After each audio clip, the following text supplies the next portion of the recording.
Press Lord, मेरी कहानी के एक नए एपिसोड में आप सबका स्वागत है। आज भी एक अच्छा गवाही के साथ आप लोग के बीच में आने के लिए प्रभु ने मदद किया। हम प्रार्थना करके शुरू करेंगे। आइए हम प्रार्थना करेगा। धन्यवाद देते प्रभु जी, अच्छा इस जो शाम का समय के लिए आपका उपस्थिति में हमें वापस इकट्ठा किया, इसके लिए धन्यवाद प्रभु जी। आज इस कार्यक्रम में शामिल हो गए हर परमेश्वर के बच्चों के लिए हम धन्यवाद देकर प्रार्थना कर रहा हूँ प्रभु जी। हम सबके जीवन में आपका महिमा, आपका सामर्थ प्रकट होने वाले के दिन बना दीजिए प्रभु जी। अलग अलग जगह से इस जो मीटिंग में अटेंड कर रहे हर परमेश्वर के बच्चों को आशीषित करके प्रार्थना करते हैं। प्रत्येक रूप में अपने बीच में अपने लेके आए आपका बेटी के लिए हम धन्यवाद दे रहे हूँ प्रभु जी। आपका बुलंद हाथ में रखे इस्तेमाल कर दीजिए। बड़े बड़े कार्य करने वाले इसके लिए धन्यवाद। गलती अपराध होकर क्षमा कर दीजिए। क्रूस में बहाए पवित्र लहू से हमें शुद्ध कर दीजिए प्रभु जी। जैसे हम प्रार्थना करके शुरू करेगा इस वक्त से लेकर अपना शुरुआत प्रार्थना तक प्रत्येक वस्तु होने दीजिए। अपना सिस्टम नेटवर्क सब कुछ आपका हाथ में सौंप के प्रार्थना कर रहा हूँ। संपूर्ण तौर से हम समर्पण कर रहा हूँ। प्रार्थना सुना बोल के धन्यवाद, आदर महिमा हम आपको दे देते। प्रार्थना यीशु मसीह के पवित्र नाम में हम मांगते, सुनो स्वीकार कर यीशु के नाम में, आमेन आमेन। आज हमारे बीच में गवाही बोलने के लिए आइए सिस्टर रीसा बिजू दुबई से। प्रिय सिस्टर को हम प्यार से हमारे प्रोग्राम में स्वागत करते हैं। Praise lord more. Praise lord. अभी आप लाइव में thank you. Praise lord, praise lord. Dubai में से ज्वाइन हो गया ना? हाँ जी, दुबई से ज्वाइन किया मैंने। बेसिकली इंडिया में कहाँ से? मैं बेसिकली इंडिया में दिल्ली से हूँ। मेरा जन्म दिल्ली में हुआ है। अभी मैं एज ए नर्स की तरफ से यहाँ पे काम करती हूँ। मैं और मेरे हस्बैंड यहाँ पे हैं अभी। मतलब आपकी जन्म और ब्रॉटअप सब दिल्ली में ही हुआ? सब दिल्ली में हुआ है। ठीक है। थोड़ा बहुत if you can introduce like आपका परिवार का बारे में, माता पिता का बारे में, ऐसे छोटा छोटा इन्फॉर्मेशन अपना दर्शकों के लिए बता के देगा तो अच्छा रहेगा। पहले मैं परमेश्वर का धन्यवाद करती हूँ कि उन्होंने मुझे उनका गवाह बनने के लिए चुना। उसके लिए धन्यवाद करती हूँ। और पास्टर अंकल आंटी का स्पेशली धन्यवाद करती हूँ कि उन्होंने मुझे ये आज़ादी प्लेटफॉर्म के थ्रू अपनी एक गवाही बताने का और परमेश्वर का महत्व बताने का मौका दिया। उसके लिए आपका धन्यवाद करती हूँ। मेरा नाम रीजा बीजू है। मैं दिल्ली से हूँ। मैं साउथ केरला से हूँ। मेरे पेरेंट्स केरला से हैं, बट मेरा जन्म और मेरा पालन पोषण सब दिल्ली में हुआ है। मेरे माता पिता वहाँ पे ही काम करते थे। एंड मेरी एक छोटी बहन है। अ, बस हम परिवार में हम लोग बस ये इतने ही थे, मेरे मम्मी पापा और मेरी छोटी बहन। उसके बाद मेरा हस्बैंड का नाम बीजू है। वो पतनमतिट्टा केरला से हैं। और अभी मैं एक नर्स हूँ। एज ए प्रोफेशन मेरा काम नर्स का है। तो मैं और मेरे हस्बैंड अभी दुबई में हैं काम के लिए। धन्यवाद, प्रो को धन्यवाद देना चाहता हूँ। और हस्बैंड भी केरला से है, राइट? हस्बैंड भी केरला से हैं। ओ, बढ़िया बात है। और हम सुनना चाहते हैं, आपकी पूरा गवाही सुनना चाहते हैं। बचपन से जो अनुभव आप बोल सकते हैं, अपना दर्शकों तैयार है, हम तैयार है सुनने के लिए, तो आप कंटिन्यू कर सकते हैं। धन्यवाद। थैंक यू पास्टर जी। मेरा नाम रीजा है। मेरा मैंने जैसे बताया, मेरा पालन पोषण दिल्ली में हुआ है। मेरा जन्म दिल्ली में हुआ है।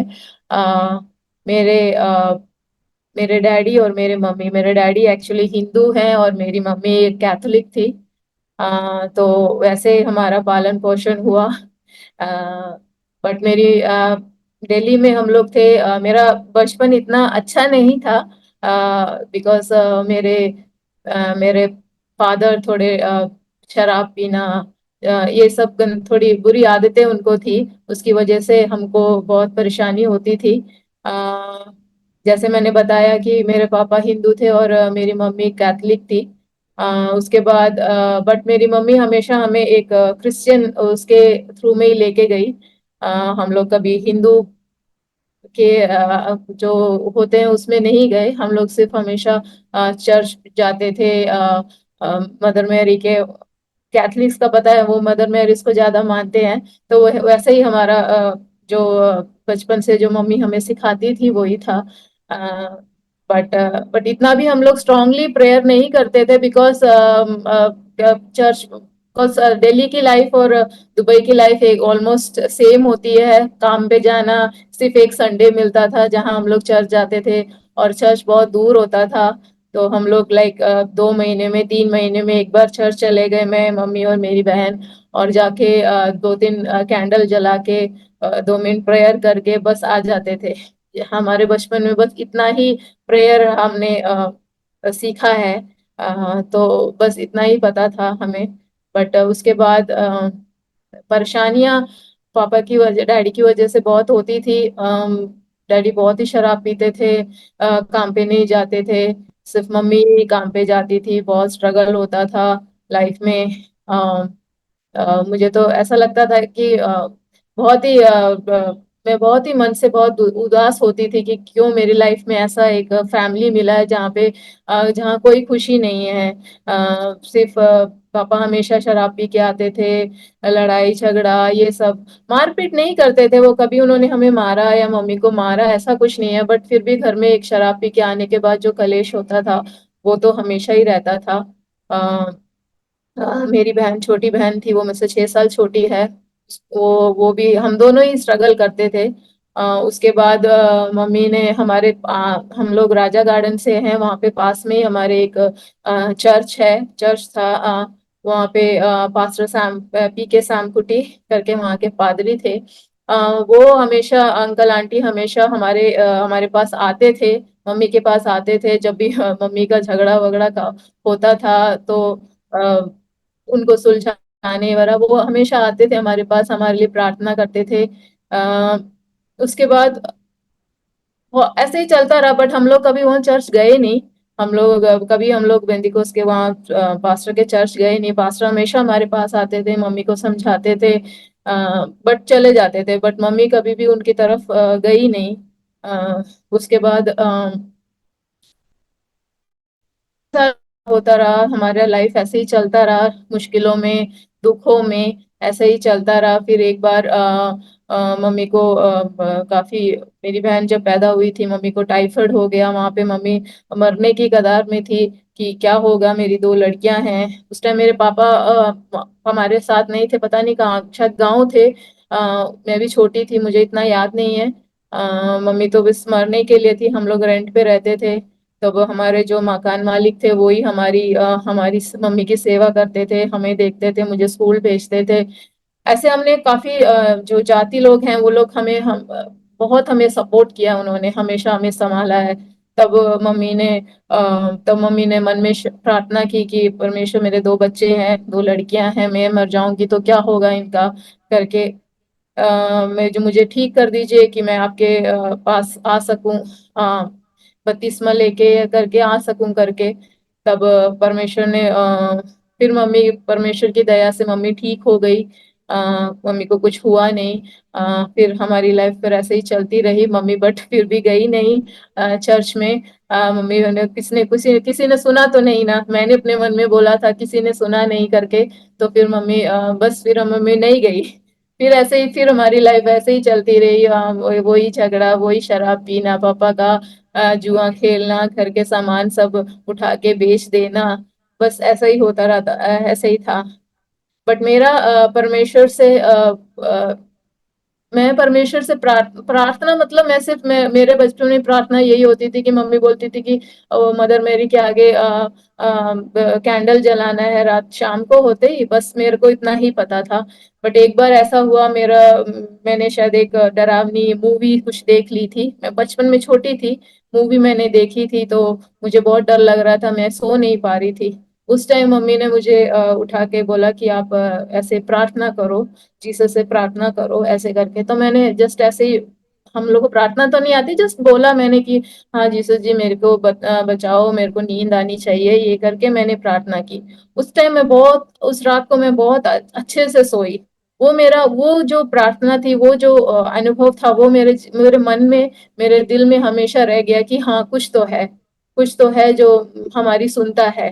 अ, तब से वो मेरे मन में वो परमेश्वर का जो फेथ है, वो हमेशा, वो जो बचपन में मैं जो मैंने एक छोटा सा एक वो था, वो जो अद्भुत था, वो मैंने देखा, उस तब से मेरा वो फेथ परमेश्वर पे होने लगा कि हाँ है, कुछ तो है। तब से मैं वो परमेश्वर से मेरे पापा तो शराब पीते थे, मुझे इतना अच्छा नहीं लगता था। मैं हमेशा मम्मी को बोलती थी, मम्मी आप छोड़ दो, डैडी को छोड़ दो, हम तीनों रहेंगे करके। तो मम्मी बोलती थी, बट फिर भी मम्मी बोलती थी नहीं, तुम दो लड़कियां हो, बिना दिल्ली में रहते हैं, बिना एक फादर के बहुत मुश्किल होता है कि रहना करके। ऐसे हम लोग बहुत ही, मैं अपने मन से बहुत ही नफरत करती थी अपने पिता से। मेरे पिता दिल से तो बहुत अच्छे थे, पर जब इंसान को शराब और ये सब चीज की आदत हो जाती है तो वो एक हैवान सा बन जाता है। उनके दोस्त वगैरह सब। तो अब उस दिन से फिर मैं परमेश्वर से एज ए डैड, मैं अपने परमेश्वर को अपना पिता मान के हमेशा एक छोटी मोटी जो भी बात होती थी उनसे डायरेक्ट बात करती थी कि मेरे को ऐसे लेके दे दो, मुझे वो लेके दो। तो लाइक एज ए पिता से मैंने कभी अपने पापा से डैडी से नहीं मांगा, मैं सिर्फ उनसे ही मांगती थी। वो जो विश्वास, वो जो प्यार मुझे परमेश्वर से बचपन से, जो मेरी हर बात को मैं बोलती थी परमेश्वर मुझे ये करके दे दो, वो करके दे दो, तो वो मुझे हो जाता था। तो वो मुझे, वो फेथ, वो प्यार मुझे आज तक है कि मैं अपने परमेश्वर जो नहीं, घुटने टेक के प्रार्थना करने का नहीं, सिर्फ ऐसे ही बोल दो तो वो हो जाता था।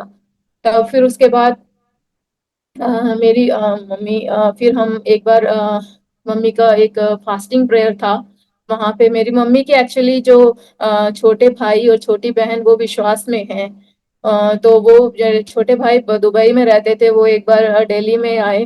तो वो एक फास्टिंग प्रेयर कन्वेंशन चल रहा था। वहां पे फिर हमें, मेरी मम्मी को और मुझे लेके गए। तब मम्मी ने वहां उस टाइम मम्मी ने डिसाइड किया कि हाँ मैं अब परमेश्वर के को अपना के उन बपतिस्मा लूंगी करके उस टाइम मम्मी ने अपनाया। फिर हम लोग तब से Raja Garden church, church of FGC, वहीं पे जाके फिर मम्मी ने बपतिस्मा लिया। हम लोग तब से वहीं जा रहे हैं। अभी तक हमारा चर्च वही है, मात्र चर्च बोलते हैं। वहीं से मैंने बहुत कुछ सीखा। मेरा संडे स्कूल, मेरी बहन का संडे स्कूल, सब वहां से हमने बहुत सीखा। और बहुत एज ए पेरेंट्स बोलने, जंगल आंटी हमें बहुत सपोर्ट करती थी, उनसे हमने बहुत कुछ सीखा। तब से हम लोग ऐसे ही हमारा लाइफ चलता गया। उसके बाद हम लोग बड़े हुए, हमारा लाइफ चलता गया। हम लोग तब भी रेंट में ही रहते थे, दिल्ली में रेंट में रहते थे। मेरी मम्मी अकेले ही काम करती थी, हमें पढ़ाया। हम दोनों को पढ़ाना दिल्ली में बहुत मुश्किल काम है, बट फिर भी उन्होंने हम दोनों को प्राइवेट स्कूल में पढ़ाया। उसके बाद 12th के बाद मैं नर्सिंग के लिए चले गई। नर्सिंग में जाने के नर्सिंग 3 साल का नर्सिंग था मेरा। जब मैं थर्ड ईयर में पहुंची, मैं विशाखापट्टनम नर्सिंग स्कूल में गई थी। वहां मैंने, जब मैं थर्ड ईयर में पहुंची, मैं बचपन से ही ऐसी हेल्दी थी, मतलब वेट वगैरह मेरा था। सडनली मेरा 10 केजी वेट लूज हो गया। तब बट मुझे कोई तकलीफ नहीं थी, बट मेरा वेट लॉस हुआ था। उसके बाद फिर मैंने डॉक्टर को दिखाया वहां पे। तब डॉक्टर ने मुझे बोला कि कुछ टेस्ट कर लेते हैं, देखते हैं क्या है, कुछ है कि नहीं। तब उन्होंने देखा तो मेरा सब कुछ ठीक था, बट मेरा जो क्रिएटिन जो होता है, जो किडनी का जो एक फंक्शन होता है, वो बॉर्डर लाइन में था। लाइक मेरी उम्र उस टाइम 21-22 साल की थी, और उन्होंने मुझे बोला कि 21-22 साल के लिए शायद थोड़ा ज्यादा लग रहा है ये, बट एज ए नॉर्मल है, बट तुम्हारी एज के लिए थोड़ा ज्यादा है। तो हम काम करते हैं कि आपको कुछ मेडिसिन देते हैं। मेडिसिन देने के बाद हम देखते हैं 1 हफ्ता की क्या होता है, रिपीट करके देखेंगे। उस टाइम फिर मैंने वो 1 हफ्ता मेडिसिन लिया। उसके बाद उन्होंने मुझे फिर से ब्लड टेस्ट रिपीट करने के लिए बोला, मैंने किया। उसके बाद वो सेम ही था, उसमें कोई चेंजेस नहीं आया। तब डॉक्टर ने मुझे बोला कि हम एक किडनी बायोप्सी करेंगे, उसमें देखते हैं क्या निकलता है करके। तब उन्होंने मेरे को किडनी बायोप्सी करके करा, तो उसके बाद उसमें कुछ आया, लाइक किडनी का फंक्शंस, लाइक उसमें कुछ इन्फेक्शन है। वो किडनी ऑलरेडी खराब है एक्चुअली। उन्होंने शायद, मेरी एज उतनी थी, क्या था मुझे पता नहीं, उन्होंने उस टाइम मुझे कुछ नहीं बताया कि किडनी कितना फंक्शन कर रही है नहीं कर रही है उसी टाइम। वो तो मुझे यहाँ पे आके, जब मेरे डॉक्टर ने मेरी रिपोर्ट्स पुरानी देखी, तब उन्होंने मुझे बताया कि 2007 में ही तुम्हारी किडनी 70% ऑलरेडी डैमेज हो चुकी थी, सिर्फ 30% तुम्हारी किडनी काम कर रही थी। बट शायद उन्होंने मुझे कभी बताया नहीं, इसलिए मुझे पता भी नहीं था। मुझे बस ये पता कि किडनी की कुछ प्रॉब्लम है करके। उसके बाद फिर एक्चुअली हम लोग को 3 इयर्स के बाद 2 इयर्स बॉन्ड करना होता है। बट मैं थर्ड ईयर में थी, थर्ड ईयर के एग्जाम सब खत्म हो गए थे, हम लोग बॉन्ड स्टार्ट करने वाले थे। बट मेरी ये परेशानी की वजह से मम्मी मुझे वापस दिल्ली लेके आ गई, ताकि मैं और कुछ और ट्रीटमेंट हो या किसी और को दिखा सकते हैं तो दिखाने के लिए। फिर मैं दिल्ली आई वापस। दिल्ली वापस आने के बाद मैंने मम्मी ने सब हॉस्पिटलों में दिखाया, टेस्ट किया, सब जगह कुछ नहीं निकला। बट हाँ, किडनी का प्रॉब्लम तो है। तब डॉक्टर ने मुझे बस इतना बोला कि बेटा कुछ नहीं करना है, कोई दवाई नहीं खानी है, बस ये है कि आप अपनी लाइफ जियो। बस ये है कि अब बीच बीच में आप क्रिएटिन का ब्लड टेस्ट करते रहना, क्योंकि पता नहीं चलता कि ये कब बढ़ जाए, आप कब गिर जाओ, कुछ पता नहीं चलता है करके। तो हमने कहा ठीक है करके। तो ऐसे ही चलता रहा। फिर मैं दोबारा वापस अपना बॉन्ड पीरियड कंप्लीट करने के लिए विशाखापट्टनम वापस गई। मैंने 2 साल अपना बॉन्ड पीरियड कंप्लीट किया। उसके बाद मैं दिल्ली आई। दिल्ली आके मैंने अपना मेरा बॉन्ड पीरियड खत्म होते ही 2010 में मेरी शादी फिक्स हो गई। तो 2010 जनवरी में मेरी शादी बिजू से हुई, और जो केरला से ही हैं। वो कुवैत में काम करते थे। फिर मैंने दिल्ली आके काम ज्वाइन किया। 6 मंथ्स के अंदर मैं यमन करके एक जो देश है वहां पे चले गई। यमन में भी बहुत स्ट्रगल था, सब लोग जानते ही हो गए, यमन में हमेशा युद्ध होते रहते हैं। ये मेरा 1 साल मैंने वहाँ काम किया। काम करने के बाद ही वहाँ पे बहुत सारा युद्ध, ये जो वॉर स्टार्ट हो गया, सब रिजाइन करके वापस चले गए। बट मैं नहीं गई, मैंने क्योंकि मैं सोच रही थी कि बहुत पैसा देके, मतलब जो पैसा होता है वो देके हम लोग आए हैं, उसका कर्ज भी अभी तक नहीं उतारा है करके सोच के मैं वहीं पे रही। वहां पे मैं एक नेफ्रो आईसीयू में थी। नेफ्रो आईसीयू मतलब जो किडनी का जो आईसीयू होता है, किडनी के पेशेंट्स जो होते हैं, फेलर पेशेंट होते हैं, वो लोग रहते हैं। तो उनको देखना, उनको डायलिसिस देखना, तो वो उन सबको देख के उनका केयर करके मैं भी सोचती थी कभी मेरे को भी ऐसा ही लेटना पड़ेगा, मुझे भी ऐसे ही डायलिसिस करना पड़ेगा क्या, परमेश्वर में हमेशा ऐसे ही पूछती थी। अ, फिर भी मैंने काम किया, 2 साल वहां काम करके मैं वापस आई। वापस आने के बाद अ, मेरे हस्बैंड कुवैत में काम करते थे। मैं यमन में काम करती थी। मैं जॉब छोड़ के ही वापस आई। मेरे हस्बैंड भी आए। उसके बाद मैं प्रेग्नेंट हुई। मेरे प्रेगनेंसी होने के बाद मेरे हस्बैंड वापस चले गए। तब तक मैं दिल्ली में ही थी, अपने घर में ही थी। मैं काम पे नहीं जाती थी। उसके बाद मेरे आई थिंक 6 मंथ्स होने पर मेरे हस्बैंड एक्चुअली कुवैत में काम छोड़ने वाले थे, क्योंकि वो दूसरा जॉब देखना चाहते थे। उसके बाद मेरे हस्बैंड को एक किडनी स्टोन का पेन हुआ, जो इतना सीवियर था कि वो 3-4 दिन तक बिना खाए बिना पिए उल्टियां करते रहे। तो उन्हें ऐसा हुआ कि मैं अब काम नहीं कर सकता हूँ, मुझे वापस ही आना पड़ेगा करके उन्होंने मुझे बताया। तो मैंने कहा ठीक है, बट मेरे को भी जॉब नहीं था। वो भी अगर जॉब छोड़ के आ जाते, और मैं ऑलरेडी प्रेग्नेंट थी, क्या होगा, दिल्ली है, बहुत सारा पैसा चाहिए।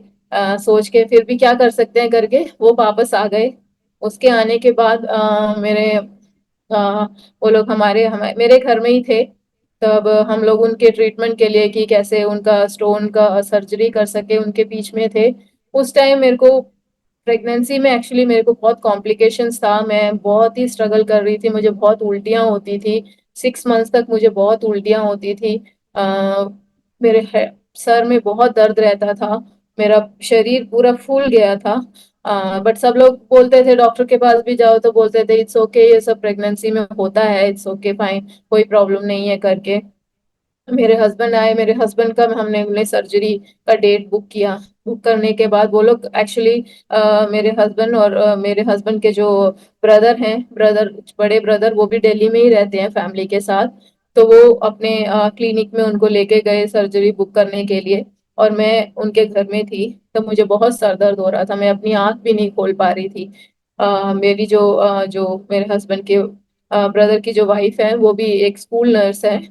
तो वो दोपहर को आई, उन्होंने मुझे कहा कि, मैंने कहा मुझे बहुत सर दर्द हो रहा है, मैं नहीं जानती कि मुझे क्यों इतना हेडेक हो रहा है करके। तो उन्होंने मुझे बीपी देखा, तो मेरा बीपी लाइक 240, 140 था मेरा बीपी। तो उन्होंने बोला ये तो बीपी बहुत ज्यादा हाई है करके। तो हम लोग अर्जेंटली एक छोटे से क्लिनिक में गए। उन्होंने सब देखा, बोला कि बेबी तो ठीक है, बट बीपी कंट्रोल करना पड़ेगा, नहीं तो कुछ भी हो सकता है करके। तो उन्होंने मुझे कुछ मेडिसिन दी, उन्होंने कहा ये मेडिसिन दिन में 3 बार खाओ और कल सुबह ही अपने जो गायनाकोलॉजिस्ट है उनको जाके दिखाना करके।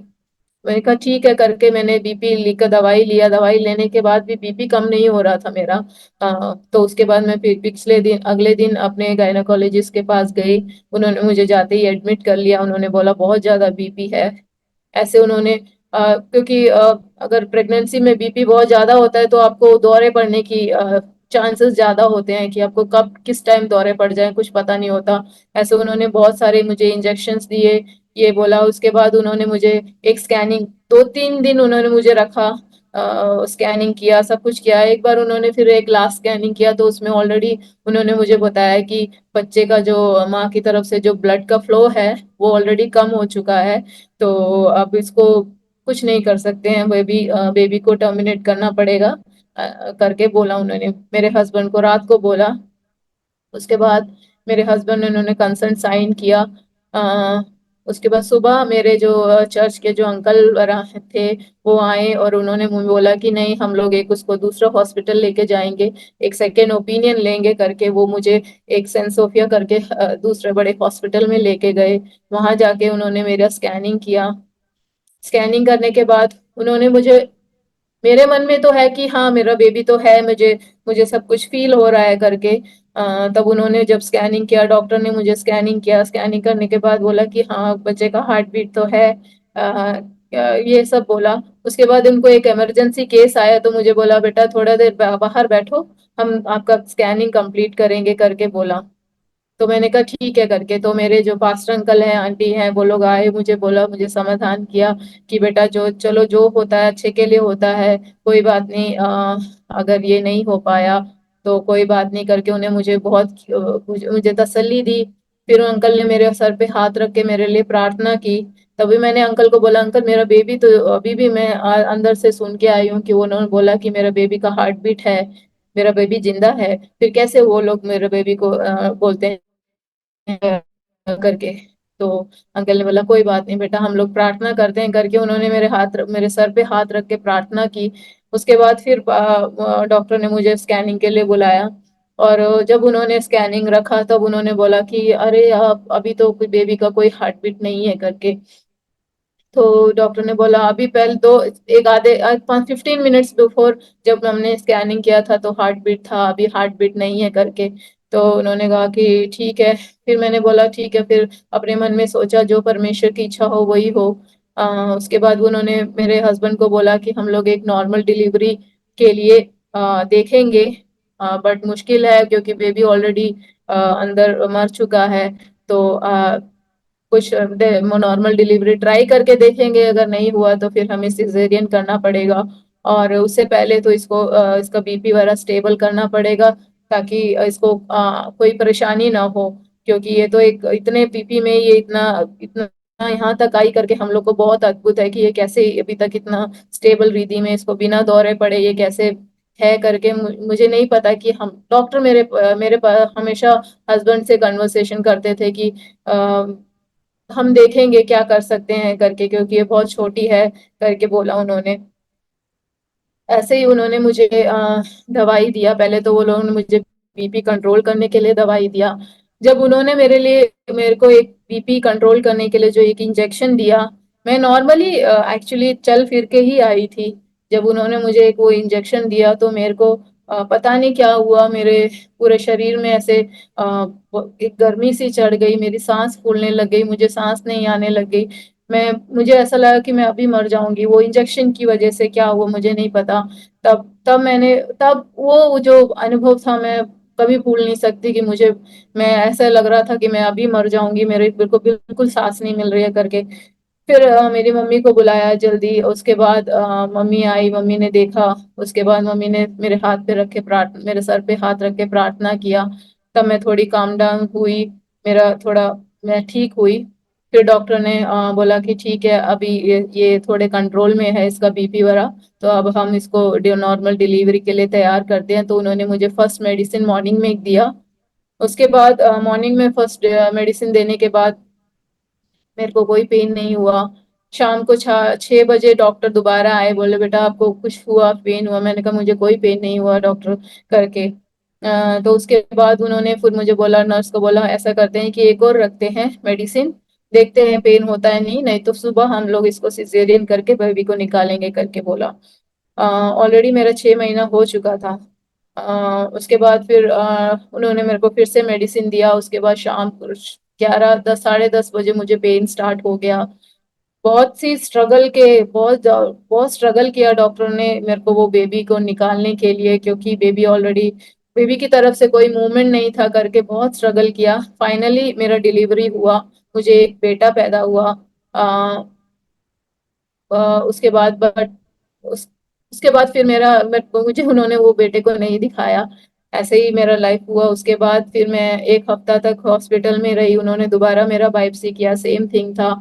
फिर डॉक्टर ने हम लोग जब क्लिनिक में डॉक्टर के पास गए तो डॉक्टर ने मेरे हस्बैंड को हमें बोला कि अब आपके ऑप्शन यही है कि आपका ऑप्शन यही है कि आप किडनी ट्रांसप्लांट करें, बिकॉज और कोई ऑप्शन नहीं है। मेडिसिन हम लोग दे सकते हैं, मैं ट्राई कर सकता हूँ मेडिसिन दे के, देखते हैं क्या होता है करके। उन्होंने मुझे कुछ समय के लिए मेडिसिन दिया, बट मेडिसिन का कोई असर नहीं हो रहा था। मैं ठीक मैं ठीक हूँ, मेरे को कोई प्रॉब्लम नहीं है। मेरा जो क्रिएटिन बढ़ा था वो थोड़ा कम हो गया, बट है, मुझे प्रॉब्लम अंदर से है। डॉक्टर बोलते हैं इसको किडनी फेल हो चुकी है, इसकी कुछ नहीं कर सकते हैं। बट परमेश्वर की दया से मुझे कोई प्रॉब्लम नहीं थी, मैं ठीक थी। मैं चल फिर रही थी, मैं काम कर रही थी, मुझे कोई परेशानी नहीं थी।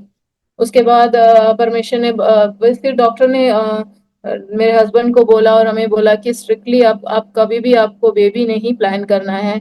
अब अगर दोबारा ये इसका बेबी की होने की वजह, इसमें ये प्रेग्नेंट हुई उसकी वजह से इसको इतना प्रॉब्लम हुआ है, किडनी इतनी और ज्यादा वो हो गई है। अब आप कभी भी प्रेगनेंसी के बारे में आप नहीं सोचोगे, हो गया, अब आप कभी नहीं सोचोगे। और प्लान के लिए सोचो तो वो बेटर होगा करके उन्होंने हमें बोला। बट हमारी अवस्था ऐसी थी कि जो हमने कमाया था वो हमने इसी इसी 2013 में मेरी डिलीवरी हुई थी, उसी में हमने उस हॉस्पिटल में सब कुछ खत्म कर दिया। क्योंकि प्राइवेट हॉस्पिटल्स होते हैं बहुत एक्सपेंसिव होते हैं। उसके बाद मेरी डिलीवरी के बाद 1 महीने के बाद ही मैंने फोर्टिस हॉस्पिटल दिल्ली में मैंने ज्वाइन किया। मेरे हस्बैंड भी वहीं पे, मेरे हस्बैंड को लैंग्वेज की प्रॉब्लम थी, बट फिर भी उन्होंने वहाँ पे कुछ काम किया, उन्होंने 7-8 महीने काम किया। उसके बाद वो दुबई आ गए। दुबई आने के बाद दुबई के उनके कुछ 6 महीने बाद मैंने दुबई का DHA एग्जाम लिख के मैं भी दुबई आ गई।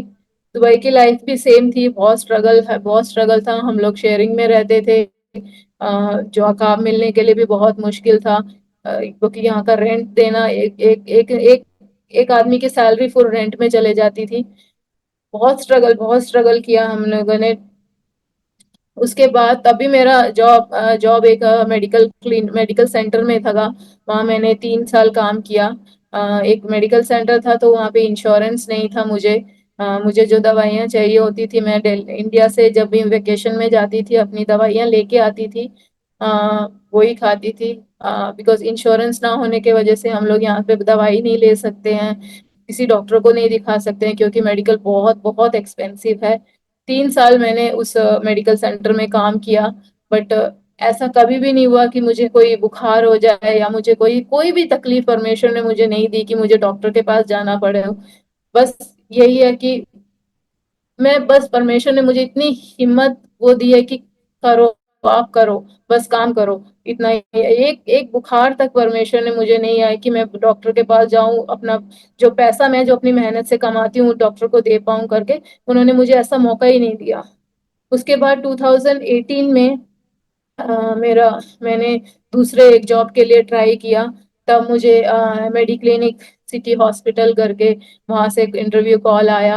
मैं वहां पे गई, मैंने इंटरव्यू अटेंड किया, मुझे मिल गया।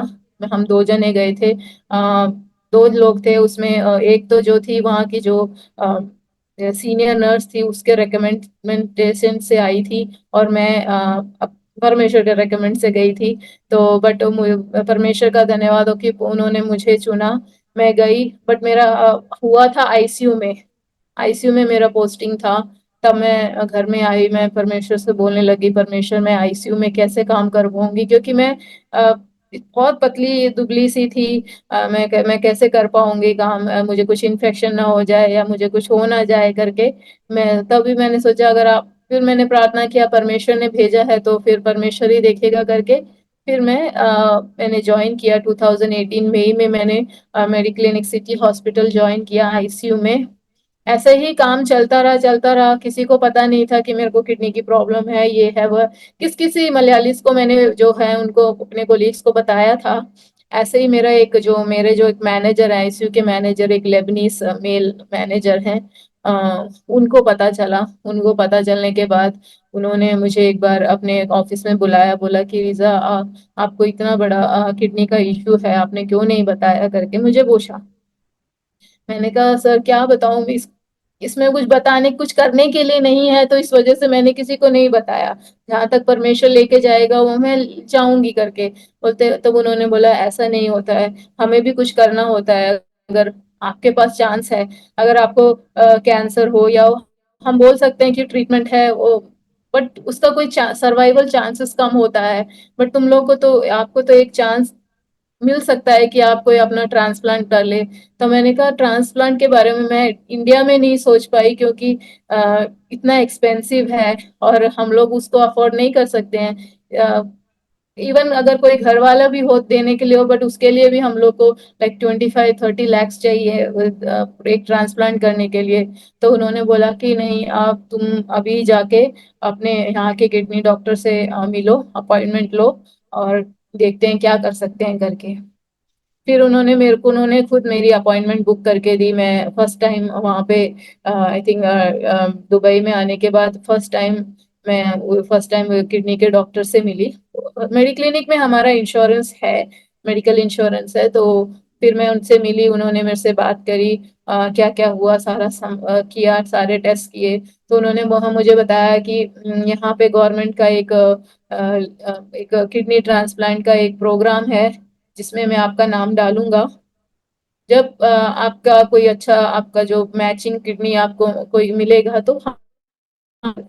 ऐसे ही उन्होंने सारे डॉक्टर्स के पास क्लियरेंस के लिए भेजा, किडनी, हार्ट, सारे क्लियरेंस के लिए भेजा। ऐसे उन्होंने मेरा नाम उस लिस्ट में डाल दिया।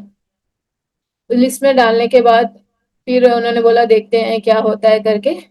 ऐसे ही काफी दिन चलता रहा। उसके बाद मेरे डॉक्टर ने मुझे बोला कि रीजा, आपका जो ब्लड टेस्ट है इतना अच्छा नहीं है, क्योंकि आपका पोटेशियम बढ़ता जा रहा है। अगर पोटेशियम बढ़ रहा है तो इसका मतलब कि पोटेशियम बढ़ना ठीक नहीं होता है, उसके लिए डायलिसिस करना होता है। बट मैं हमेशा बोलती, नहीं डॉक्टर, मैं नहीं, मतलब मैं अपने डाइट को कंट्रोल कर लूंगी, मैं कुछ नहीं करूंगी। मैं ऐसे ही करते करते करते डॉक्टर को बोलते बोलते ऐसे ही कुछ काफी महीने और एक साल मैंने ऐसे ही खींचा, क्योंकि मेरा डायलिसिस तब पहले से ही शुरू हो जाता। बट मैं बोलती थी, डॉक्टर नहीं नहीं, मुझे नहीं करना है करके।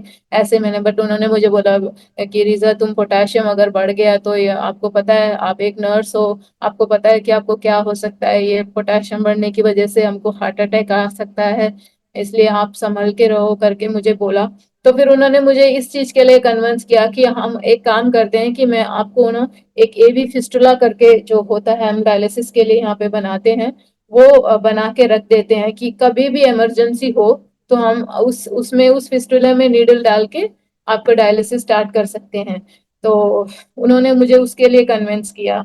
उसके बाद फिर मैंने कहा, ठीक है, फाइनली मैं कन्विंस हुई। मैंने कहा, ओके डॉक्टर, मैं वो करके रखती हूँ, बट मैं डायलिसिस नहीं करूंगी, बट मैं वो बना के रखूंगी, वो सर्जरी है करके। तो उन्होंने बोला ठीक है करके। तो फिर ऐसे एक डॉक्टर के पास गई, जो ये जो सर्जरी करते हैं उनके पास गई। उन्होंने सब कुछ बोला। बट तब एक प्रॉब्लम आई मुझे, जो हमारा जो इंश्योरेंस है वो बोलते हैं कि हम लोग को पे करना पड़ेगा, उसके बाद हम रीएम्बर्स कर सकते हैं। लाइक हमें उसका प्रोसीजर का कॉस्ट सम 35,000 था। अगर आप 35,000 थरम्स था। तो अगर वो आप अगर पे करोगे और उसके बाद आप क्लेम कर सकते हो करके। तब फिर मैंने डॉक्टर को बोला कि डॉक्टर, इतना पैसा तो मेरे पास है नहीं देने के लिए, मैं कैसे दूंगी करके। मैं फिर भूल गई उसके बारे में। मैं कहा, डॉक्टर मैं नहीं कर सकती करके। तो उन्होंने बोला कि तो उन्होंने कुछ नहीं बोला, वो क्या बोलेंगे, वो भी एक डॉक्टर है। फिर मेरे मैनेजर ने मुझे बुलाया, उन्होंने बोला कि क्या हुआ, तुम्हारा डॉक्टर ने क्या बोला, ये सब। तब मैंने बताया उन्हें। तब उन्होंने पर्सनली अपना एक मेल कॉर्पोरेट में भेजा, भेज के बोला कि ऐसा ऐसा है, मेरी स्टाफ है, उसको ये करना है प्रोसीजर, और ये लोग 30,000 धर्म्स मांग रहे हैं। 30,000 धर्म मतलब 1-2 लाख हो गया, 7-8 लाख है।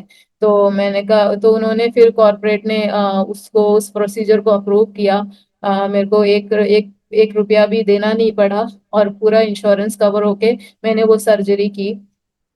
मेरी सर्जरी के मेरी सर्जरी अगस्त में हुई। मेरे सर्जरी के एक दूसरे दिन ही मेरे जो फादर इन लॉ थे, उनकी हार्ट अटैक से मृत्यु हो गई। उसके बाद हमें इंडिया जाना पड़ा उसी सर्जरी के साथ। तो क्योंकि डॉक्टर ने मुझे बोला था कि बहुत संभाल के रहना है, कहीं कुछ हो ना जाए, इन्फेक्शन के चांसेस कुछ है, ज्यादा है। बट मेरे फादर इन लॉ एक्सपायर हो गए, और हम लोग फिर गाँव गए। गाँव जाने के आने के बाद मेरे मेरे मेरे को आने के हमारे आने के बाद हमें पता चला कि मेरे डैड को एक लंग कैंसर हो गया है करके।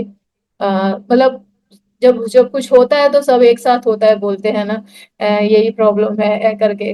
तो मेरे पर मैं एक और बात बताना मैं भूल गई कि मैं जो बचपन में थी, जब मैं परमेश्वर को जानने लगी, तब से मैं अपने डैड के लिए फास्टिंग रखती थी। छोटी सी उम्र में मैंने लाइक फास्टिंग रखना सीखा। मैं फास्टिंग रखती थी कि मेरे पापा का ये जो शराब है वो छूट जाए। मैंने ऐसे काफी साल तक मैंने फास्टिंग बट मेरे पापा का कोई शराब नहीं छूटा, कुछ नहीं छूटा। तो मैंने फास्टिंग छोड़ दिया। मैंने कहा अब मैं फास्टिंग ने पापा के लिए नहीं रखूंगी, मतलब मैं छोड़ दिया मैंने। बट उसके बाद मेरे पापा ने है कि शराब छोड़ दी। मेरे पापा ने शराब छोड़ दी, मेरे पापा ने बपतिस्मा लिया। आ, ऐसे ही हमारे उसके बाद से हमारा जो लाइफ था, मेरे जो नर्सिंग के बाद मेरी शादी हो गई थी, बट उसके बाद से हमारा जो घर था वो एक्चुअली एक घर बना। मेरे पापा पहले तो हमारा लाइफ ऐसा था कि हमें कहीं पे भी जाना हो तो मैं, मेरी मम्मी और मेरी बहन होती थी। हम लोग कहीं पे भी जाते थे, हम लोग अकेले होते थे। पेरेंट्स होते उनके पापा होते थे, बच्चों से इतने इंटरेक्ट करते थे। तो मैं सोचती थी कि हमारे पापा हमारे साथ हैं बट फिर भी हमारे साथ नहीं है। बहुत दुख होता था, बहुत दुख होता था। बट उसके बाद जब मेरे पापा ने बपतिस्मा लिया, आ, उसके बाद उन्होंने जब तब से वो मेरी मम्मी के साथ हमेशा जाते थे, हमसे बात करते थे। एक एक जो फैमिली का जो एटमॉस्फेयर होता था वो तब हमें मिला। तब हमें लगा, तब मैं अपने पापा से बहुत प्यार करने लगी। क्योंकि मैंने बोला मेरे पापा दिल से बहुत अच्छे थे, बट ये है कि शराब उन्हें ऐसा बना देती थी। तब से मैंने अपने पापा को डैडी को देखने लगी, तो मुझे उनको बहुत ही मैं प्यार करने लग गई कि हाँ, मेरे डैडी हैं करके। मुझे बहुत अच्छा लगता था। मेरे डैडी की एक अच्छी बात ये थी कि वो हिंदू थे, बट उन्होंने कभी ऐसा फोर्स नहीं किया मेरी मम्मी को कि मेरे बच्चों को तुम लोग टेम्पल में भेजो, मंदिर में भेजो, उसकी पूजा। मैंने आज तक अपने घर में मैंने एक हिंदू की जो जो तस्वीर, गॉड की तस्वीर हमारे घर में मैंने कभी भी नहीं देखी, कभी नहीं देखी। अ, हमेशा जब भी हम लोग संडे स्कूल के लिए जान रेडियो, मेरे पापा हमें बोलते थे कि उठो उठो संडे स्कूल जाना है। मतलब वो हमेशा हमें एंकरेज करते थे कि जाओ, मैं तो नहीं कर पा रहा, तुम तो जाओ, तुम लोग तो जाओ चर्च जाओ, प्रार्थना करो, ये करो। वो खुद ना करें बट हमें हमेशा भेजते रहते थे। उसके बाद मेरे पापा को लंग कैंसर हो गया। अ, उस टाइम भी हम लोग लाइक मेरी मेरी सिस्टर पढ़ रही थी। मेरी सिस्टर यहाँ पे थी, वो भी दुबई में आ गई थी, पर उसकी भी नर्सिंग पढ़ाई का कंप्लीट करके वो भी दुबई में आ गई थी। बट ये है कि फाइनेंशियली हम लोग बहुत ही मुश्किल में थे। मम्मी हमेशा सिर्फ मम्मी काम करती थी। मेरी सर्जरी और यहाँ पे काम करना बहुत मुश्किल है। लाइक दुबई में अगर अच्छी जॉब ना हो तो आपको बहुत मुश्किल हो। मेरे हस्बैंड की जो जॉब थी, लाइक उनको 3-3 4-4 महीने सैलरी नहीं मिलती थी, हमें रेंट देना पड़ता था। तब बहुत सारे स्ट्रगल थे, फाइनेंशियली स्ट्रगल बहुत बहुत दुबई में होते हैं। तब हम लोग ने सोच रहे थे कि अब डैडी को लंग कैंसर हो गया, अब उनका ट्रीटमेंट करना है, कैसे करेंगे, क्या करेंगे। मम्मी अकेली है वहां पर, मम्मी को काम करने जाना है। मम्मी अगर जॉब छोड़ देगी तो फिर आगे का क्या होगा करके हम लोग सोच रहे थे। तब दिल्ली दिल्ली का एक गवर्नमेंट का जो केजरीवाल का जो गवर्नमेंट आया, तब उन्होंने एक वेस्ट में ही एक कैंसर सेंटर खोला, कैंसर हॉस्पिटल खोला, सिर्फ कैंसर लोगों के लिए। और उस हॉस्पिटल में जब हम लोग गए, वहाँ का सारा मेरे डैडी का हर ट्रीटमेंट वो परमेश्वर ने ऐसा द्वार खोला कि हर ट्रीटमेंट फ्री हुआ। एक हमें कुछ कुछ देने की जरूरत नहीं पड़ी। वो नया हॉस्पिटल, लाइक केजरीवाल आने के बाद का नया हॉस्पिटल, पूरा नया हॉस्पिटल उन्होंने स्पेशली कैंसर वालों के लिए खोला था। तब से मेरे डैडी का फिर ट्रीटमेंट वहीं पे हुआ, कीमोथेरापी, रेडिएशन थेरापी, सब मेरे डैडी का ट्रीटमेंट वहीं पे हुआ। हमें कोई किसी चीज की चिंता परमेश्वर ने नहीं करने दी कि क्या होगा करके। ऐसे ही मेरे डैडी का ट्रीटमेंट शुरू हुआ। मेरे डैडी 1 साल 2 साल रहे। 2019 नवंबर में मेरी सिस्टर की शादी हुई। शादी के बाद से ही शादी होने के बाद से दिसंबर जनवरी वो दिल्ली में बहुत ज्यादा ठंड पड़ती है, और मेरे डैडी को लंग कैंसर था। इसकी वजह से वो फिर पूरे ही बीमार हो गए, उनको सांस लेने में तकलीफ होने लग गई। बहुत मुश्किलों से वो कीमोथेरापी रेडिएशन की वजह से बहुत बहुत ही डल हो गए वो। अ, ऐसे ही मेरे डैडी का फरवरी में अ, देहांत हो गया, वो एक्सपायर हो गए। फिर हम लोग वहाँ गए। 2020 में था।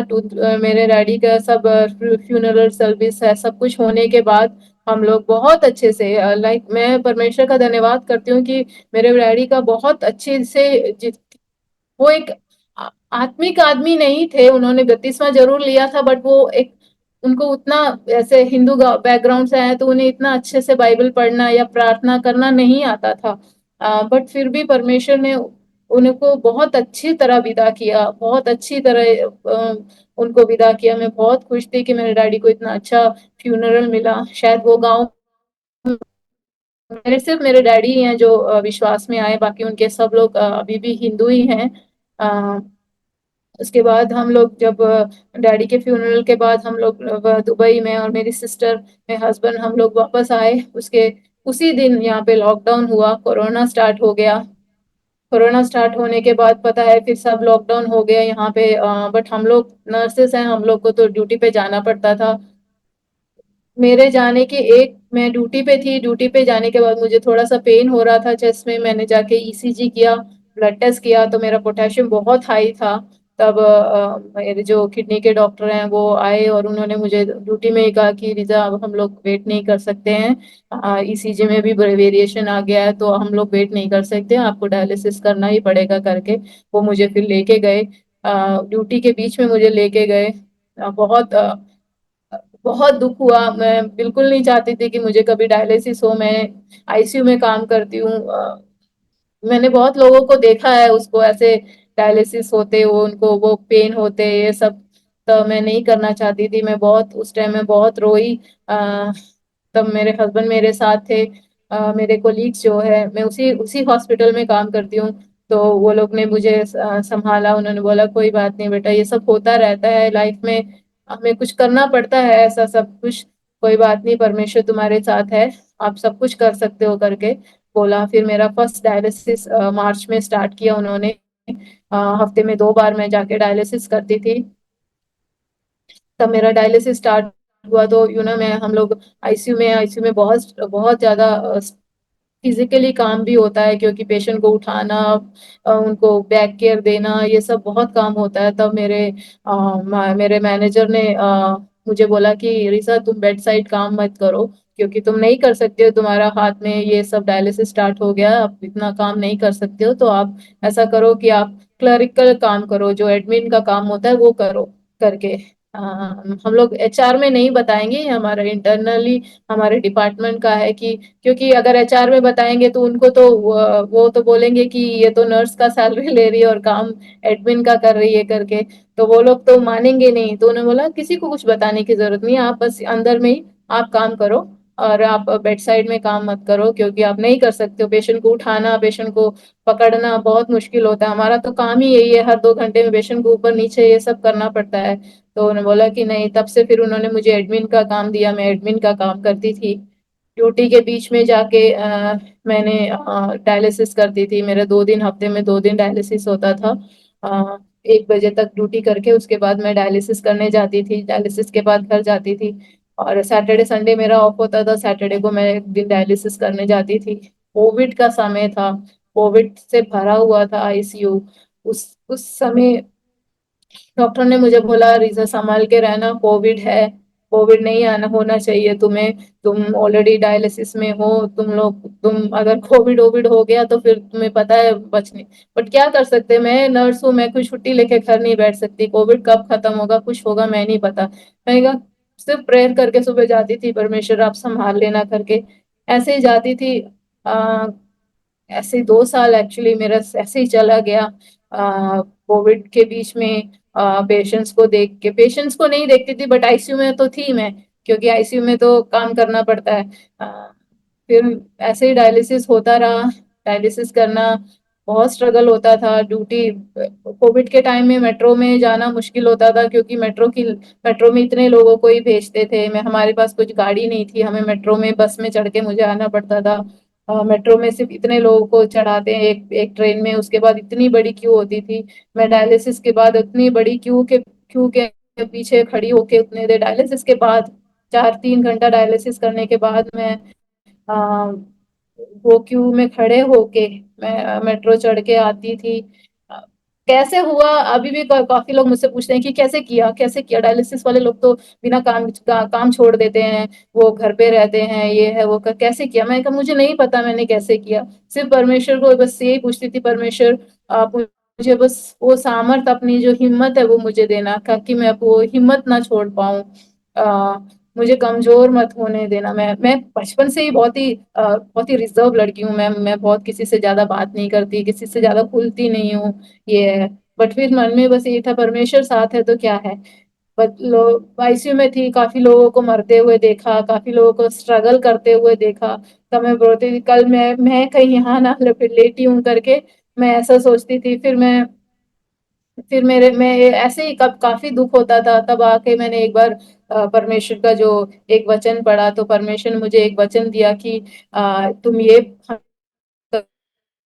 वचन बोल के हमेशा रहना, जब भी तुम अपने पेशेंट्स को देखोगी तो ये बोलना करके, कि भजन संगीता का 118 का 17 एक है कि मैं ना मरूंगी वरन जीवित रहूंगी और तेरे कामों का वर्णन करती रहूंगी करके, वो परमेश्वर ने वो वचन मुझे दिया।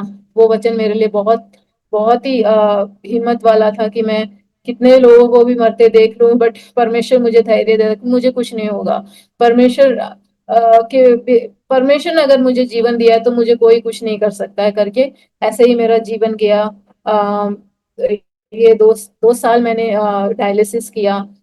बस चढ़ के आना, मैं मेरे को अभी भी याद है कि जब मैं बस चढ़ के आती थी, बस स्टॉप में उतरती थी, मैं उतरते ही उल्टी कर देती थी, क्योंकि मुझे नहीं हो, कभी कभी डायलिसिस करके बहुत ज्यादा, अगर आपको वो लोग डायलिसिस करके हमारा जो फ्लूइड निकाल देते हैं तो हम लोग बहुत ज्यादा ही ड्राई हो जाते हैं। मैंने रास्ते में उल्टी की, फिर मैंने उल्टी करके फिर बस में पकड़ के फिर मैं वापस आई। ऐसे बहुत सारे स्ट्रगल मैंने अपनी लाइफ में देखे, बट वहां पे हर जगह परमेश्वर ने मुझे हिम्मत दी। कभी कभी मैं सोचती थी ये हिम्मत किसकी है, तो तब मैं बोलती थी मेरी मम्मी ने बहुत सारे स्ट्रगल किए हैं, बहुत ज्यादा स्ट्रगल किए हमें पढ़ाने के लिए, ये सब करने के लिए। तो मेरी मम्मी बहुत ही हिम्मत वाली थी, वो कुछ भी हो जाए, अगर कोई और होता तो अभी तक उन्होंने कब कब तक वो हार मान चुकी होती, बट उन्होंने कभी हार नहीं मानी, हमें पढ़ाया, हमें इतना किया, हमारी शादी कराई। तो हमेशा मैं सोचती थी अगर मेरी मम्मी कर सकती है तो मैं तो उनकी बेटी हूँ, मैं भी कर सकती हूँ करके। तो वो हमेशा मैं हमेशा अपनी मम्मी को हमेशा सोचती थी कि मेरी मम्मी कर सकती है तो मैं भी कर सकती हूँ करके। ऐसा हुआ, बट सपोर्ट के लिए मेरे हस्बैंड हमेशा मेरे साथ थे। बचपन में मैं सोचती थी अगर मुझे भी ऐसा कुछ शराबी आदमी मिल गया तो मैं क्या करूँगी करके। तो मेरे अंकल आंटी जो बोलते थे कि बेटा जो बचपन में स्ट्रगल करते हैं उनको अच्छा ही होता है करके। तो बाय गॉड ग्रेस मुझे बहुत ही अच्छे सपोर्टिव हस्बैंड मिले जो बहुत ज़्यादा मेरी केयर किया। मेरे हस्बैंड मेरे फादर मेरे जो फादर का जो प्यार मैंने जो बचपन में मिस किया वो मेरे हस्बैंड ने मुझे दिया। अ, हर चीज़ पे मेरे को बहुत सँभाला, कोई भी बात हो, बहुत मुझे सपोर्ट किया। उसके लिए भी परमेश्वर का धन्यवाद करती हूँ कि उन्होंने मुझे ऐसा इंसान दिया मुझे सपोर्ट करने के लिए। और मुझे जो पौलुस को था ना कि परमेश्वर ने पौलुस को भी एक वो जो मुश्किल घड़ी दी थी बट बोला था कि मैं तुम्हें चंगा नहीं करूँगा बट मैं तुम्हें वो सामर्थ दूँगा कि तुम उसको सह पाओ करके। वैसा ही मेरे को भी परमेश्वर की मुझे रोग है बट मैं फिर भी काम कर रही हूँ, मैं फिर भी डायलिसिस कर रही हूँ। डायलिसिस के बाद बड़ी क्यू में खड़े होके बस मेट्रो चढ़ के मैं वापस आती हूँ, घर का काम करती हूँ, सब कुछ अच्छे से परमेश्वर ने मुझे चलाया उसके लिए बहुत मैं अपने परमेश्वर का धन्यवाद करती हूँ। उसके बाद काफ़ी सारे ट्रांसप्लांट वहाँ पे पहले दुबई में एक्चुअली ये जो मुस्लिम्स का कल्चर है कि वो लोग कभी किसी को ये किडनी देना या वो लोग उसमें मानते नहीं है करके। तो फिर इन्होंने काफ़ी सारे प्रोग्राम स्टार्ट किए तो फिर काफ़ी सारे ट्रांसप्लांट होने लगे। ऐसे ही मैं आईसीयू में थी तो ट्रांसप्लांट पेशेंट आईसीयू में आते थे, काफ़ी ट्रांसप्लांट होने लगे, बहुत सारे ट्रांसप्लांट मैंने देखे। तो सब लोग आके मुझसे पूछते थे कि रीज़ा तुम्हारा क्यों नहीं आ रहा? तुमको क्यों नहीं वो लोग ट्रांसप्लांट कर रहे हैं? तुम्हारे लिस्ट में नाम नहीं है क्या? ऐसे-ऐसे करके मुझे पूछते थे। तो मैं हमेशा बोलती थी कि मेरा टाइम नहीं आया अब। मैं परमेश्वर अभी मेरा टाइम नहीं आया, जब मेरा टाइम आ जाएगा तो मेरे को भी मिल जाएगा करके करके। ऐसे ऐसे वो लिस्ट में नाम देने के बाद 3 साल हो गए मेरे को कोई किडनी नहीं मिली। उसके बाद मैं एक बार अपने काम पे थी, ड्यूटी में थी, तो जो मेरे डॉक्टर हैं, वो आए मेरे पास भाग के आए, मुझे बोलते हैं कि रीसा तुम्हें किडनी मिली। एक्चुअली 2 बार मेरे को किडनी मिली थी, बट वो अच्छे से मुझसे मैच नहीं हो पाई, तो इस वजह से वो किसी और को दे दी गई। तब मुझे थोड़ा बुरा लगा था, मैं मनुष्य हूँ क्योंकि 2 बार मेरे को चांस आया बट मुझे मिल नहीं पाया, तो मुझे बहुत बुरा लगा था। तब भी मैं बहुत रोई थी कि क्यों मुझे नहीं मिला करके। फिर वही मैं वो समाधान करती हूँ कि चलो मेरा टाइम नहीं आया होगा, शायद मेरे लिए परफेक्ट नहीं होगा। उसके बाद फिर पर मैं वो डॉक्टर मेरे पास आए और उन्होंने मुझे बोला कि रीज़ा तुम्हें एक किडनी मैच हुई है, वो तुम्हारे लिए है करके मुझे बोला। तो उन्होंने मेरे जो आईसीयू के डॉक्टर्स हैं, उन्होंने भी बोला मुझे, उनको बोला करके, तो सब मैं ड्यूटी में ही थी। तो फिर मुझे जो वहाँ के जो कोऑर्डिनेटर है, उन्होंने बोला कि आप आज ड्यूटी के बाद घर नहीं जाओगी, तुम्हें अभी रात को ही एडमिट होना है करके मुझे बोला। तो आप अपने हस्बैंड को कॉल करो, बोलो कि जो कुछ सामान है वो लेके आए करके। तो फिर मैंने कहा ठीक है करके, फिर उन्होंने मुझे एडमिट किया, सारे काम वगैरह किए। उसके बाद पिछले मेरा ट्रांसप्लांट हुआ। अ, बहुत लंबा प्रोसीजर था बट परमेश्वर ने मुझे सामर्थ दी, ट्रांसप्लांट सब सक्सेसफुल हुआ।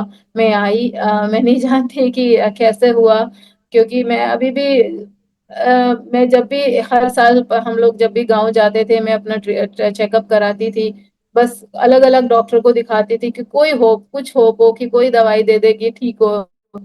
बस किसी के पास भी जाओ तो यही बोलते थे कोई होप नहीं है, बस यही होप है कि आपको या तो ट्रांसप्लांट कराना पड़ेगा। और ट्रांसप्लांट कराने के लिए हम लोग ऐसे ही चुपचाप निकल के आ जाते, क्योंकि हमारे पास कुछ नहीं है, हमारे पास हमारे बैंक में या कुछ में एक एक रुपया भी नहीं है। तो जब यहाँ पे ट्रांसप्लांट हुआ, सब सब फ्री हुआ। इवन मेरा जो इंश्योरेंस है, मेडिकल इंश्योरेंस है, उसमें ये ट्रांसप्लांट कवर्ड नहीं है। बट दुबई के गवर्नमेंट ने अपने अपने पैसों से मेरा ये ट्रांसप्लांट कराया। मुझसे 1 रुपया उन्होंने नहीं लिया। पूरा दुबई गवर्नमेंट ने, इंडिया इंडिया के अगर गवर्नमेंट में अगर अपना नाम देती तो मेरा साल कितना साल आ जाता मुझे नहीं पता। हमने नहीं दिया, इवन मेरे को इंडिया में भी मेरे को मैंने कभी मेडिकल इंश्योरेंस नहीं दिया, क्योंकि सब लोग बोलते थे बेटा तुम लोग को किडनी का प्रॉब्लम है, एक मेडिकल इंश्योरेंस लेना ज़रूरी है। अगर कुछ हो जाए तो आपको वापस आना पड़े तो कुछ ये आपको हेल्प करेगा करके। ऐसे हमने काफ़ी सालों तक कोई मेडिकल इंश्योरेंस इंडिया में भी नहीं लिया। फिर हमारे एक अंकल थे, उन्होंने हमें फोर्सली कहा बेटा कर लो, क्योंकि पता नहीं चलता कब क्या हो जाए करके। तो ऐसे हमने एक मेडिकल इंश्योरेंस ले लिया था। 3 साल मैं वो मेडिकल इंश्योरेंस का प्रीमियम भरती रही, बट मैंने 1 रुपया भी उसमें से यूज नहीं किया।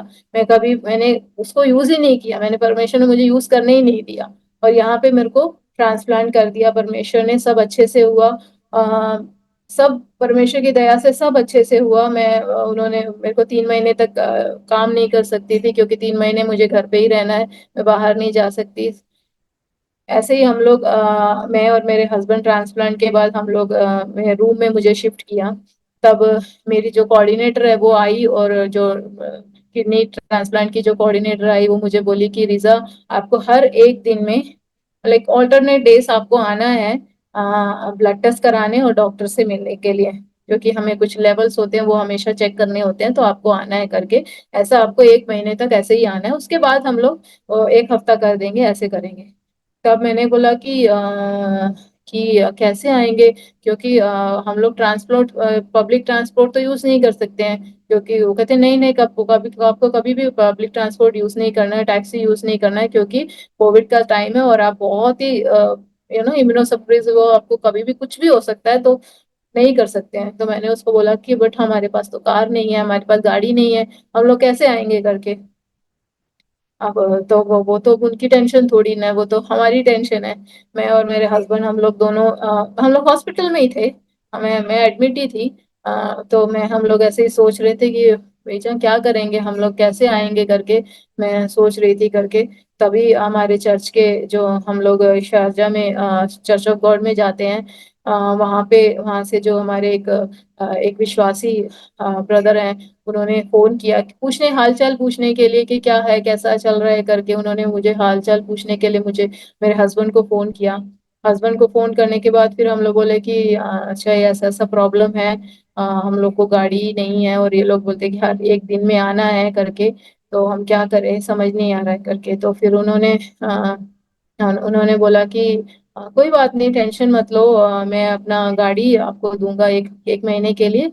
तो उन्होंने मुझे एक्चुअली वो उनका बिजनेस है यहाँ पे, तो उनका जो ड्राइवर है वो गांव जा रहा है, तो उनका गाड़ी 15 दिन के लिए है करके बोला। तो आप 15 दिन के लिए वे ले लो, उसके बाद फिर हम रेंट में कोई कार देख लेंगे, वो आप अभी इसका चिंता मत करो करके। तो उन्होंने हमें वो गाड़ी 15 दिन के लिए दिया। मेरे हस्बैंड को लाइसेंस था, तो हम लोग फिर उसी गाड़ी में आते जाते थे। 15 दिन के बाद क्या करेंगे सोच के वो फिर हम लोग सोचे कि 15 दिन के बाद क्या करेंगे। तो फिर उसका जो ड्राइवर का उनका एक छोटा सा एक्सीडेंट हो गया, तो वो उनका छुट्टी एक्सटेंड हो गया, वो फिर 1 महीना और एक्सटेंड हो गया करके ऐसा हुआ। फिर हम लोगों ने जल्दी से ही एक लोन लेके एक गाड़ी ले लिया। सो हम हर सिचुएशन में मैं वो सोची, उस टाइम हम लोग बातें कर ही रहे थे कि परमेश्वर ने जल्दी से एक वो द्वार खोला कि उनका फोन आना और हमें वो गाड़ी देना। सब ऐस परमेश्वर सब करता गया, हमें कुछ करने की जरूरत नहीं थी। कोरोना के टाइम में मेरे हस्बैंड को जॉब नहीं थी, 3 इयर्स तक मेरे हस्बैंड को जॉब नहीं थी।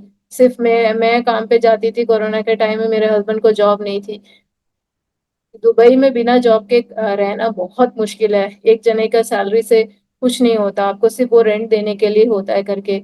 बट मेरे जो चर्च ऑफ गॉड के जो हमारे जो चर्च हैं बहुत सपोर्टिव थे। कोरोना के टाइम में हमें बहुत ज्यादा उन्होंने सपोर्ट किया, हमारे लिए प्रेयर किया। आई डोंट नो, वो लोग बहुत बहुत ज्यादा सपोर्टिव थे प्रेयर करने में, हमारे बारे में सोचने में, हमें हेल्प करने में, कोरोना के टाइम में किट देने में, बहुत बहुत ज्यादा उन्होंने हमारी हेल्प की है। आज तक वो हमारे लिए बहुत प्रेयर करते हैं। अ, मैं सबसे इतनी खुली नहीं हूँ, but still they loves me. They वो मेरे लिए बहुत प्रार्थना बहुत प्रेयर करते हैं मेरे लिए। उसके बाद ट्रांसप्लांट के बाद 3 महीने के बाद फिर मैंने ड्यूटी ज्वाइन किया, सब अच्छे से गया। अ, परमेश्वर की कृपा इतनी अच्छी है कि हाँ, आज हम दोनों काम कर रहे हैं, उसी उसी हॉस्पिटल में मैं हूँ, काम करती हूँ। मेरे जो मैनेजर थे उनको परमेश्वर ने उनको मेरे लिए खड़ा किया कि वो मेरे लिए मेरा अगर वो नहीं मुझे बोलते उनके पास जाने के लिए, तो शायद मैं नहीं जाती मैं नहीं जाती किसी डॉक्टर के पास नहीं जाती, मैं वैसे ही रहती करके। बट उन्होंने मुझे हेल्प किया। फिर मेरे वो भी एक मेरे को मुझे डॉक्टर ने बताया कि एक यंग जो एक्चुअली जो किडनी है जो हमें मिलती है वो कड़ावर किडनी होती है, लाइक कोई अगर मर गया हो तो अगर उनके पेरेंट्स या वो लोग अगर चाहते हैं आप किसी को देना तो वो दे सकते हैं करके। तो मैं हमेशा उनके लिए भी प्रार्थना करती हूँ कि उन्होंने अपने बच्चे को खोया और उन्होंने अपनी किडनी मुझे दी करके। ऐसे ही ऐसे मेरा 2022 में मेरा ट्रांसप्लांट हुआ।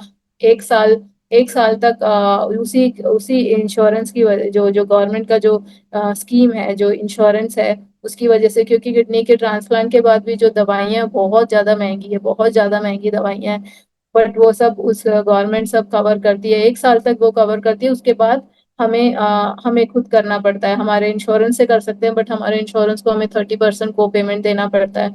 तब एक साल हो गया। एक साल होने के बाद फिर हमने बोला परमेश्वर अब तो क्या करेंगे, अब तो को पेमेंट देना पड़ेगा, क्योंकि मेडिसिन बहुत महंगी है और उसका 30% देना मतलब वो भी बहुत महंगा है। तो फिर पता नहीं क्या हुआ, कोऑर्डिनेटर ने मुझे कॉल किया, रीजा एक गुड न्यूज़ है कि उन्होंने एक साल और एक्सटेंड कर दिया है करके। तो ऐसा मुझे एक साल हम लोगों को और एक्सटेंड करके, क्योंकि उस टाइम मेरे हस्बैंड को जॉब नहीं था, कुछ नहीं था, बट विश्वास था बस कि हो जाएगा, सब कुछ हो जाए। ऐसे एक साल और एक्सटेंड हुआ। फिर अभी मेरे हस्बैंड को जॉब मिल गई, मेरे को, मैं भी जॉब पे जा रही हूँ। परमेश्वर की कृपा से आज मेरे को 2 साल हो गया है। 2 साल ट्रांसप्लांट का 2 साल हो गया है। सब परमेश्वर की कृपा से अच्छा जा रहा है। अ, अब परमेश्वर, एक्चुअली जो डॉक्टर बोलते थे मुझे कि आप प्रेगनेंसी नहीं ट्राई कर सकते हो अभी, परमेश्वर, अब डॉक्टर ने मुझे बोला है कि आप प्रेगनेंसी ट्राई कर सकते हो। ऐसे तो अभी हम लोग प्रेगनेंसी के लिए ट्राई करें, उसके लिए भी बहुत सारी मुश्किलें हैं, क्योंकि मेरी जो बॉडी है ऑलरेडी बहुत कुछ सह चुकी है। डायलिसिस, किडनी का प्रॉब्लम्स, ट्रांसप्लांट, सो बहुत कुछ सह चुकी है, तो उसके वजह से बहुत सारी कॉम्प्लिकेशंस हैं।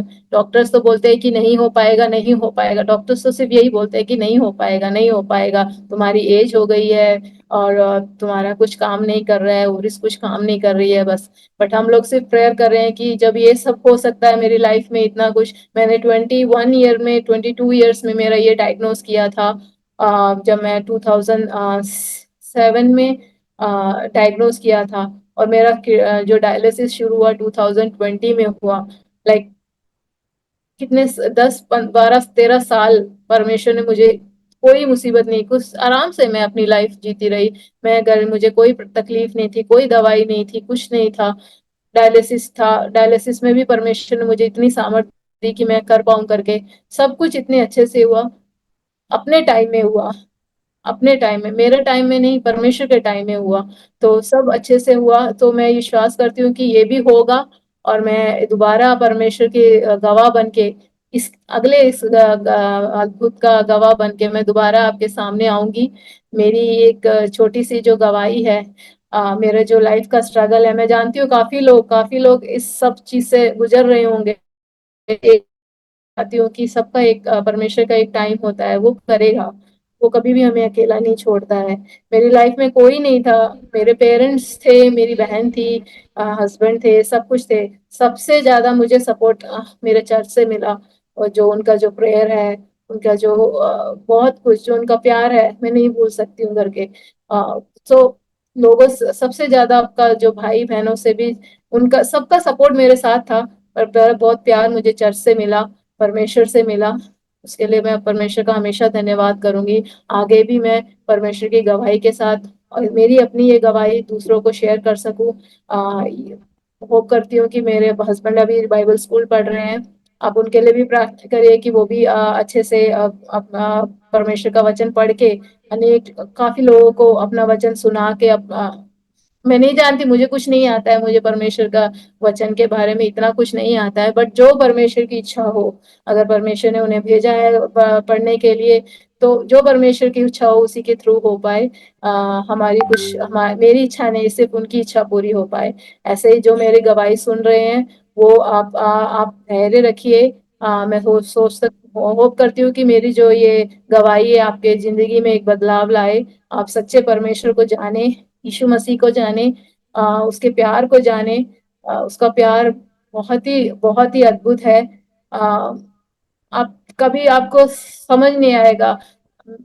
कभी कभी हम लोग परमेश्वर से थोड़ा दूर चले जाते हैं। स्पेशली मैं जब हॉस्टल गई थी, मैं काफी परमेश्वर से दूर हो गई थी, क्योंकि वहां चर्च जाना नहीं होता था, कुछ नहीं होता था, प्रार्थना नहीं होती थी, तो हम थोड़ा सा दूर हो जाते थे। बट कुछ भी हो जाए, परमेश्वर हमें नहीं छोड़ता। हम फिर भी छोड़ देंगे परमेश्वर, बट परमेश्वर हमें नहीं छोड़ता है। वो हमेशा हमारे साथ रहता है, हर दुख में, हर खुशी में वो हमारे साथ रहता है। मैं एक बार और अंकल आंटी का धन्यवाद करती हूँ कि आपने मुझे मौका दिया इस साक्ष्य को, इस गवाही को बताने के लिए। आगे भी मैं चाहती हूँ कि मैं और परमेश्वर की गवाही के साथ आऊं, और मेरे जीवन में अद्भुत काम हो, ताकि मैं और अपनी गवाही के साथ आपके साथ आऊं और ये गवाही शेयर करूं। जय मसीह की। Press Lord, press Lord. Thank you sister. बहुत एक आशीषित गवाही हम सुना। प्रत्येक में किडनी का जो प्रॉब्लम होते हैं, मुझे ऐसे कभी लगा ये बहुत एक, हिंदी में एकदम कोलोकल लैंग्वेज उपयोग करेगा तो एक बेकार डिसीज है, क्योंकि डायलिसिस जो प्रोसीजियर्स, मैं काफ़ी लोगों को देखा है, काफ़ी लंबे सालों से डायलिसिस चल रहे और किडनी ट्रांसप्लांट के लिए इंतज़ार कर रहे। और भारत में ऐसे परिस्थिति है, भारत में बहुत पैसा वाला लोगों को भी कहना एक सूटेबल एक किडनी मिलना मुश्किल है, और इतना पैसा जमा करके रखने के बाद में भी एक ऑपरेशन होने के लिए बहुत डर लगते हैं। अभी पिछले कुछ दिन पहले अपना मलयालम चैनल में एक छोटी बेटी आके गवाही बताया। उन्होंने बाहर गांव में यूक्रेन में एमबीबीएस का पढ़ाई कर रहे, रशिया में एमबीबीएस का पढ़ाई कर रहा था, तभी किडनी फेल हो गया और केरला में ट्रीटमेंट के लिए आया। बहुत पैसा का जरूरत था। प्रभु का दया से हम अपना मलयालम चैनल में उनकी जो गवाही प्रस्तुत किया, और कलीसिया सभी परमेश्वर का मसीह मंडली बहुत उनको सपोर्ट किया, और कुछ मतलब 10-15 दिन के अंदर ही वो जो किडनी ट्रांसप्लांट का पूरा अमाउंट उसको मतलब कंट्रीब्यूशन का द्वारा मिला, इकट्ठा कर पाया। पिछले हफ्ते 10 दिन हो गया अभी उनकी ऑपरेशन हो गया, और ऑपरेशन के बाद में नेक्स्ट डे से उनकी किडनी फंक्शन करना शुरू किया। मुझे लग रहे विद इन फ्यू आवर्स, 3 महीने से उनको यूरिन नहीं जा रहा था, विद इन फ्यू आवर्स उनको यूरिन आना शुरू हो गया, क्रिएटिन लेवल नॉर्मल में आ गया। प्रभु ने बहुत बड़ा चमत्कार किया। ऐसे गवाहियों जब हम सुनते हैं, हम परमेश्वर को कोड़ी कोड़ी धन्यवाद देना चाहते हैं, क्योंकि बात ऐसे होते, देखो मेडिकल ट्रीटमेंट हमें मिला, लेकिन मेडिकल ट्रीटमेंट होने के बावजूद भी कितने लोग मतलब अभी भी तकलीफ उठा रहे, किडनी प्रॉपरली नहीं मिल रही। तभी बाहर गांव में दुबई में इतना परमेश्वर का प्रबंध आपने देखा, गॉड्स प्रोविजन आपका जीवन में। प्रभु ने एक एक व्यक्ति को उधर तैयार करके रखा था आपके ऑपरेशन के लिए, और काम करने का जगह में भी इतना सपोर्ट आपको मिला, ये मामूली बात नहीं है। प्रभु को धन्यवाद देना चाहता हूँ। प्रभु ने किया हुआ हर कामों के लिए आपको और आपके परिवार को प्रभु अच्छा से और भी आगे सेवकाई में उपयोग करने के लिए हम भी जरूर प्रार्थना करेगा। अभी अपने दर्शकों के लिए प्रार्थना करके इस सेशन हम वाइंड अप करेगा। छोटा सा प्रार्थना अपना व्यूअर्स के लिए आप खुद कर दीजिए। You can pray. हालेलुया, स्तोत्रम स्तोत्र। परमेश्वर आपका धन्यवाद करती हूँ। परमेश्वर, आज इस सेशन में, आजादी के सेशन में प्रभु जी आपने मुझे इस गवाह होने का मौका दिया, उसके लिए धन्यवाद करती हूँ प्रभु जी। हमारे सुनने वाले हर एक दर्शन को प्रभु जी आपको आपके हाथों में समर्पित करके प्रार्थना करती हूँ। पिता परमेश्वर, आप उन्हें आशीष करें। मेरी ये गवाही परमेश्वर हर एक उस इंसान के लिए एक चंगाई का, हालेलुया, एक उम्मीद बन जाए। पिता परमेश्वर, वो भी जाने की हाल है जो मैंने चखा है परमेश्वर, वो भी चख पाए परमेश्वर के उस प्यार को, वो भी चख पाए, वो भी देख पाए परमेश्वर। हालेलुया, उनके दिल में भी परमेश्वर, हालेलुया, आपकी जो एक उम्मीद है परमेश्वर, हालेलुया, कितने भी दुख हो, कितने भी परेशानी हो, कितने भी रोग हो परमेश्वर, हालेलुया परमेश्वर, जो एक उम्मीद है परमेश्वर, हालेलुया, जो ये दुनिया, जो ये पैसा, हालेलुया, ये काम हमें नहीं दे पाती, जो परमेश्वर की वो जो एक उम्मीद है कि हाँ कुछ तो है, वो एक वो है मेरे लिए, हालेलुया, वो मेरे लिए करेगा, हालेलुया, वो उम्मीद परमेश्वर मेरी इस गवाही के थ्रू उस हर एक इंसान के जीवन में वो उम्मीद बनी रहे, वो फेथ बना रहे कि हाँ मेरा परमेश्वर, मेरा यीशु मसीह वो मेरे लिए करेगा। हालेलुया, मैं कभी नहीं हारूंगी, मैं कभी नहीं डरूंगी, सिर्फ अपने परमेश्वर से विश्वास के साथ प्रार्थना करती रहूंगी। Hallelujah, specially pastor uncle aunty के लिए प्रार्थना करते हैं। उन्होंने इतना एक अच्छा प्लेटफॉर्म प्रभु जी, हालेलुया, हालेलुया, सबकी गवाही के लिए खोला परमेश्वर, उसके लिए उनके लिए धन्यवाद करती हूँ। उनके परिवार के लिए धन्यवाद करती हूँ, उनके जो हालेलुया हाल काम जो है परमेश्वर उनके लिए धन्यवाद करती हूँ परमेश्वर। हालेलुया, इतना समय आपने हमें दिया, अपनी गवाही सुनने का बताने का परमेश्वर आपने मुझे हिम्मत दी परमेश्वर, उसके लिए धन्यवाद करती हूँ पिता परमेश्वर। हालेलुया, एक बार और हम सबको परमेश्वर इस गवाही के हालेलुया अंत तक परमेश्वर आपकी सामर्थ हमारे साथ रही, इस सेशन के अंत तक परमेश्वर आपकी उपस्थिति हमारे साथ रही, उसके लिए धन्यवाद करती हूँ पिता परमेश्वर। एक बार और परमेश्वर अंकल आंटी को, हर एक उस जन को परमेश्वर जो इसके पीछे है परमेश्वर, आपके हाथों में समर्पित करती हूँ पिता परमेश्वर। आगे भी परमेश्वर अनेक ऐसी गवाहियां सुनने का हालेलुया आप हमें मौका देंगे परमेश्वर, उसके लिए धन्यवाद करती हूँ पिता परमेश्वर। एक बार और सबको आपके हाथों में समर्पित करके प्रार्थना करती हूँ परमेश्वर यीशु मसीह के नाम पे, आमीन। आमेन आमेन। प्रभु ने प्रार्थना सुने इसके लिए धन्यवाद दे दीजिए। पिता और पुत्र पवित्र आत्मा का आशीष सहारा और सहायता ऐसे जिंदगी का आखिरी क्षण तक हमेशा हम सबके साथ में होते रहेंगे। आमेन आमेन। Thank you. प्रभु आपको आशीषित करेगा। हम जरूर आपके लिए और आपके परिवार के लिए प्रार्थना करेगा। अपने दर्शकों को भी हम तहे दिल से धन्यवाद करना चाहता हूँ। Thank you all. God bless you all. Thank you for watching. God bless you. Have a wonderful time. Praise lord. Praise Lord.